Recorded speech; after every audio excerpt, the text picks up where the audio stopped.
Assalamu alaikum wa rahmatullahi wa barakatuhu, and welcome back to the Rooted in Healing series. I am so grateful that you're here.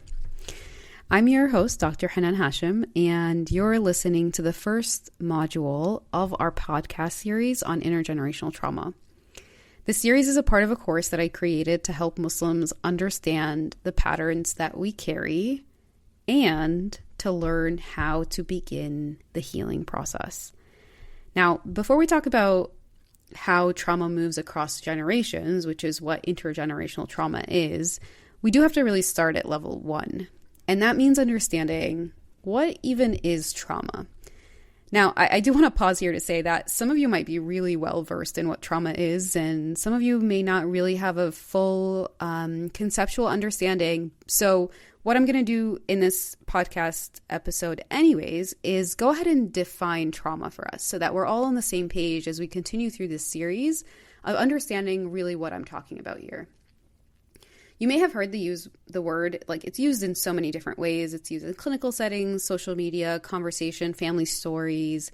But trauma, it's more than just one experience. It's more than just pain. It's more than just a word. It really is an entire framework that ends up shaping how we see ourselves, how we relate to others, and how we understand the world, often without us realizing it. And, even as I say framework, that doesn't even feel completely right. So let's begin with a simple definition. Trauma is what happens when something overwhelms our ability to cope, process, or protect ourselves. Again, trauma, it's what happens when something overwhelms our ability to cope, process, or protect ourselves. That something, it can be a single event, it can be a series of events, a series of experiences, or it can even be just a long-term environment that someone is in. But the common thread here is that the nervous system is pushed beyond what it can handle, and it doesn't know how to return to safety. That's important. Trauma is less about what happened to you and more about what happened inside you as a result of that experience. From a psychological perspective, trauma can really disrupt emotional regulation. It can distort our beliefs about ourselves, about other people. It can alter our ability to trust, connect, or feel safe with, again, ourselves, with other people, even with our own spirituality. From the neurological perspective, trauma certainly impacts the brain. It keeps the amygdala, which is our fear center, on high alert. And it weakens, actually, the parts of the brain that are responsible for memory, reasoning, and emotional balance. And this is why survivors of trauma can sometimes seem really jumpy, sometimes they shut down, or sometimes they're stuck in patterns that don't make logical sense. And that's because it's not rational. The front part of your brain, your frontal lobe, actually shuts down. And so it becomes very difficult to do critical analysis. And instead, all the body knows when it's triggered and is reminded of a traumatic experience is that it is not safe. It's not rational, but it is what the nervous system does when it's under threat. From a spiritual perspective, trauma can really also disconnect us from our fitrah, which is our natural state of safety, trust, connection with Allah subhanahu wa ta'ala and with others. Trauma, it creates this rupture in the soul's sense of order, meaning, and belonging. And yet, even given all of these really detrimental effects, within our Islamic tradition, we have so many stories that are filled with trauma. We can talk about Prophet Yusuf being abandoned by his brothers. We can talk about Maryam giving birth alone under a tree. We can talk about Prophet Musa carrying survival's guilt after killing a man.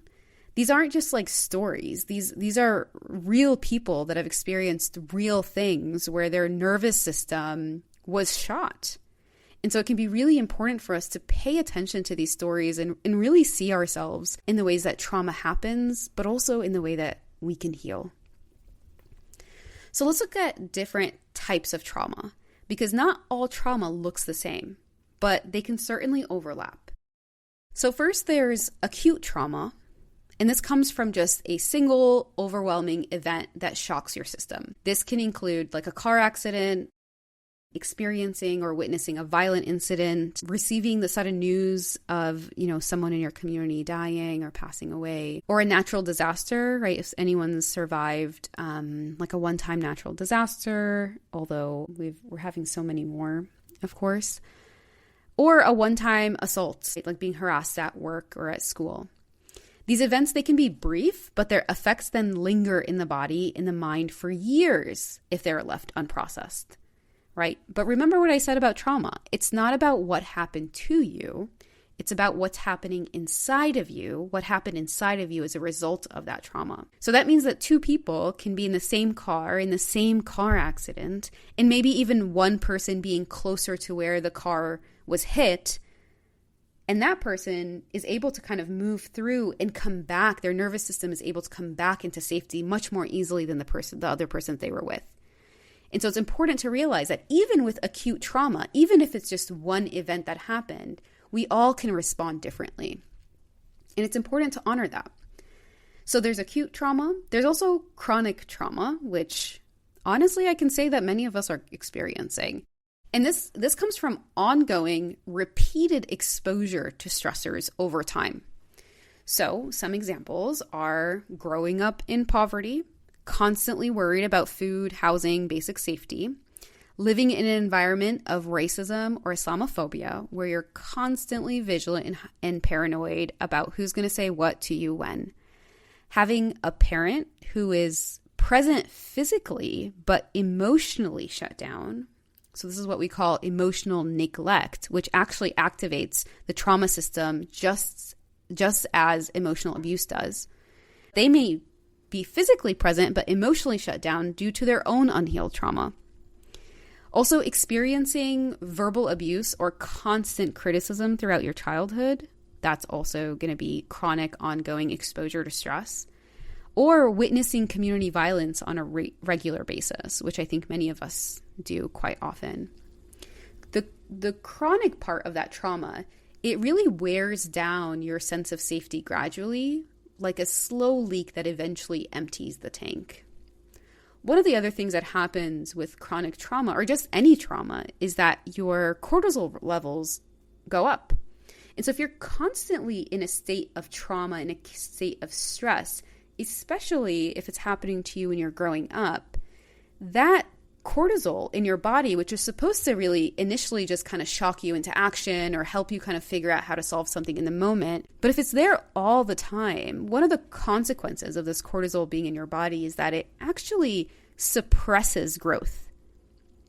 It suppresses your immune system.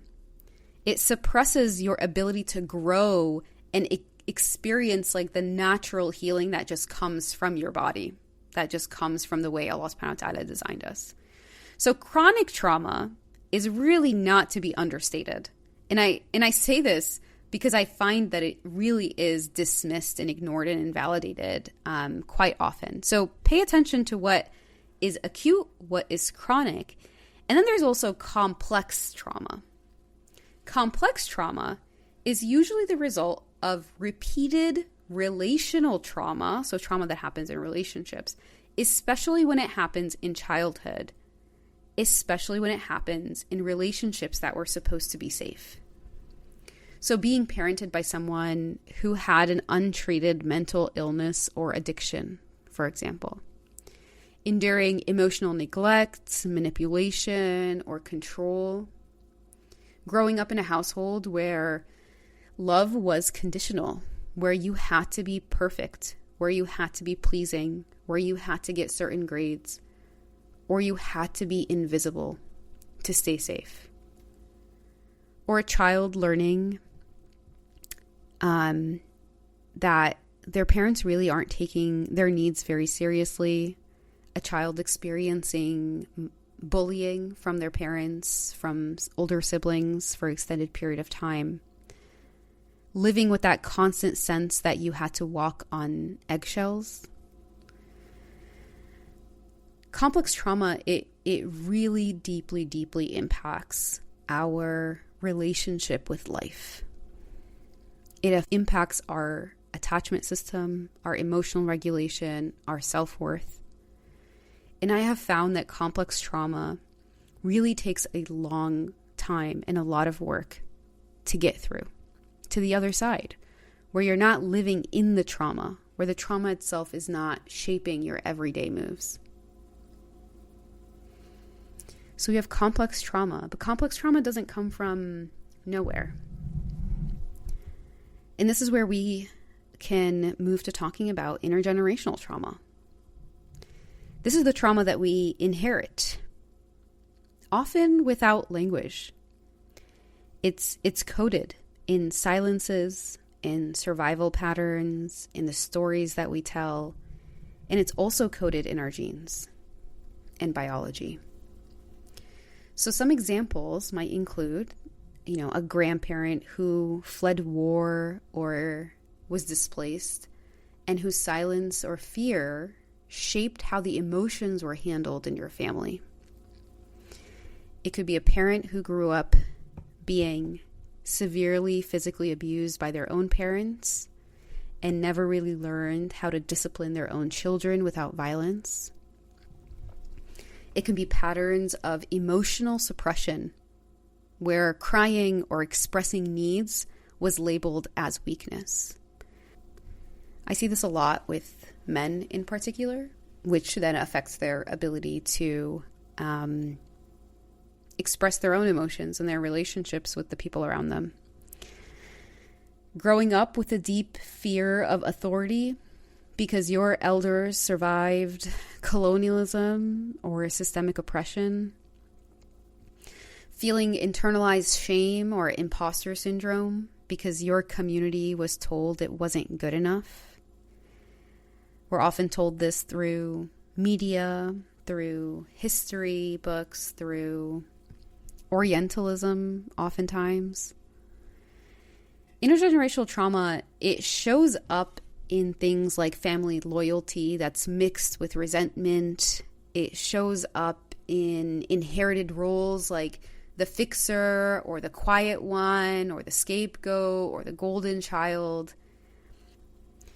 And sometimes it shows up in cycles of grief that really don't have any clear beginnings and don't have any clear endings. And the hardest part is that many of us carry these patterns without ever really being told the stories that's behind them. But healing, it begins with awareness. And that's part of what we're doing here. Because although you may not be able to know the stories of your parents and grandparents and the people before you in full detail, what you can start with is yourself, with awareness of who you are right now. So what does trauma do to us? How does it affect us? Emotionally, trauma, it often leads to lots of different types of symptoms that really look different for different people. For example, someone might be incredibly hypervigilant and paranoid. They're always scanning for danger. They have a really hard time trusting people, even people that are close to them, but certainly strangers. It also can look like numbness, feeling nothing to avoid feeling too much. Actually, I'd like to share that in my work clinically, people sometimes think that numbness is a result of feeling nothing. But really what numbness is that you're feeling so much in your mind and in your body that your mind decides that it wants to disconnect from your body. And so it starts feeling numb. And so you'll find a lot of people who self-harm, they oftentimes talk about feeling numb, and that self-harm behavior helps them feel something. And so that numbness really is an overload of emotional experience that shuts a person down from being able to feel. trauma, it can also lead to extreme feelings of shame and guilt, even when you're not to blame for the things that might be happening around you. Behaviorally, trauma can lead people to people-pleasing or conflict avoidance or aggression or addiction or emotional withdrawal. Relationally, in relationships, trauma affects our sense of worthiness, our ability to trust other people, how we attach, how we argue, how we forgive, how we show up. Again, what I want to say here is that trauma really does affect us all in such different ways. If I were to explain it in another way, trauma is distress. Your body and your mind and your spirit is calling out a distress signal. Something is wrong. And so that distress signal, it starts when your body responds to an event that can be considered traumatic. Your body responds, the distress signal goes out, right? It can look like crying, it can look like whatever, some people, you talk about the fight, flight, or freeze, or fawn instinct that people have. And then it never shuts down. That distress signal never shuts down. It might take a break, it might be distracted, but it is very easily triggered when there's something in the environment that reminds it of the danger that it once was in. The nervous system, the body, the mind, the spirit responds with this distress signal as if the trauma is still happening even though it happened 20 years ago. And so one of the ways that I describe this to my clients is that we all have different distress signals that are shaped by so many different things, including our genetics, our environment, our culture. Culturally, people express distress differently. Biologically, we express distress differently. And so, as I said, with awareness, it becomes really important for us to be able to sit with and understand, what is my distress signal? And here's a really important insight, is that a lot of trauma responses sometimes look like personality traits, but really they're coping mechanisms. And so what I certainly don't want to do here in this series is to pathologize you. Instead, I want you to just be curious about yourself. Where did I learn this behavior? What was I trying to survive?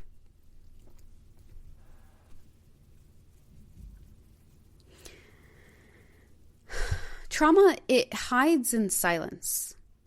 In families where we don't talk about things, we don't talk about that, it can really fester.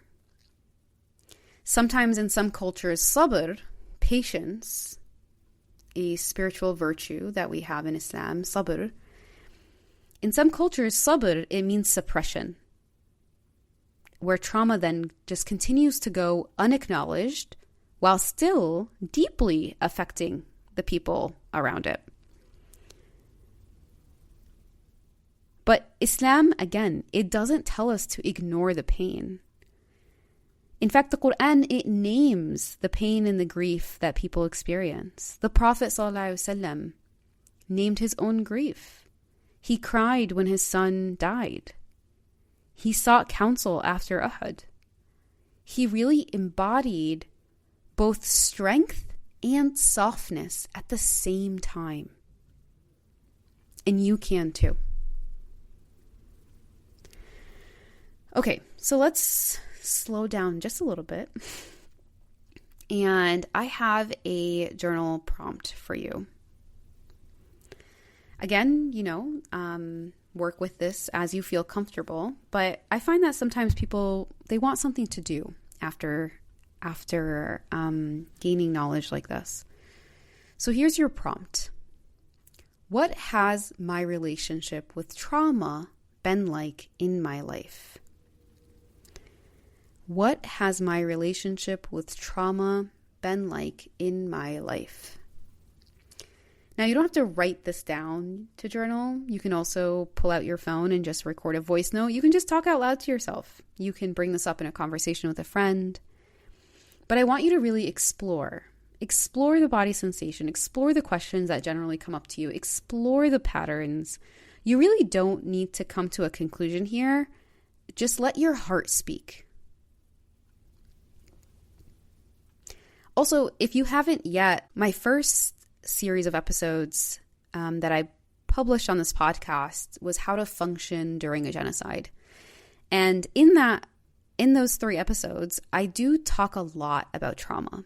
And so I do encourage you, if you wanted much more information about how trauma works, to visit those podcast episodes and really kind of get a deeper understanding of how trauma shows up. And so before we end today's episode, I want to say this. Understanding trauma is not about labeling yourself as broken. It's about understanding yourself as Allah subhanahu wa ta'ala created you and reclaiming your story. It's about turning inward with mercy and not judgment. Trauma may have shaped your past, your present, and it certainly will shape your future, but it does not define who you are. And you don't have to do this alone. I want you to remember that if you want to walk this journey in a deeper way, that there is the 7-week support group, the process group that accompanies this series and is open for registration. So in the 7 weeks, each week we'll meet to reflect, practice, and hold space for healing together. In the next module, we're going to begin exploring grounding practices that will support you when things feel overwhelming. Because we talked about a lot just today, just in this episode.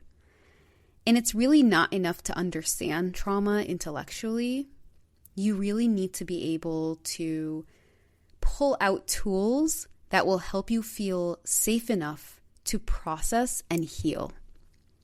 So until next time, take care of your nervous system, take care of your spirit, take care of your heart, and may Allah, the healer, hold you in gentleness as you grow. Assalamu alaikum wa rahmatullahi wa barakatuh.